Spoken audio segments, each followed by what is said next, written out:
สบายดีพวกเจ้าสมาบอกเรื่องกันนะ deportation เนาะอันนะมีคนลาวพันธมิตรที่อันนะถือกันนะเนรเทศเนาะแต่ว่าบ่ได้ถึงเนรเทศเพราะว่า governor แคทตี้โฮโกอยู่นิวยอร์กpardon หมายความว่าอภัยโทษให้แต่ว่าอันนี้มันเป็น state level หมายความว่าอยู่ขั้น state เนาะขั้นรัฐแต่ว่า federal นี่ยังบ่ยอมเนาะhomeland security นี่ก็ยังบ่ยอมหากแต่ว่าในเวลานี้เราถือกันpardon ถืออภัยโทษจากกันgovernor August 15 2025นี่เนาะเนื่องจากเรา1988นั้นเราฆ่าคนตายว่าซั่นซะแต่ว่า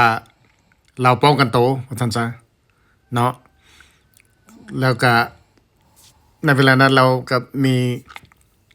green card แล้วก็ถ้ามันเจ้าcommit crime like this มันหนักแน่มัน serious crime เด้แบบฆ่ากันอย่างนั้นนะแต่ว่าเราว่า self defense บัดนี้เราก็ยังอยู่ในบ้าน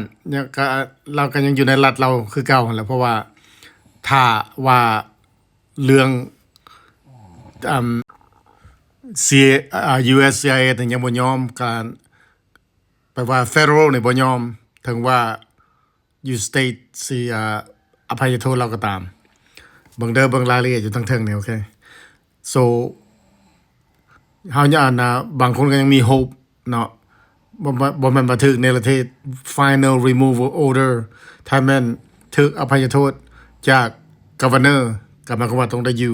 ก็ได้อยู่แต่ว่า temporary เนาะอยู่ชั่วคราวหั่นแหละเขาสิบอกสรุปแล้วก็ถ้าผู้ใดถึก removal final order ส่งกลับประเทศลาวหั่นนะหรือว่าส่งไปสักอย่างอันวันยังค่ำก็เจ้าก็สิส่งอยู่คือเก่าแต่ว่าในกรณีตัวนี้นะ governor เขาเจ้าอภัยโทษให้เนาะโชคดีทุกคน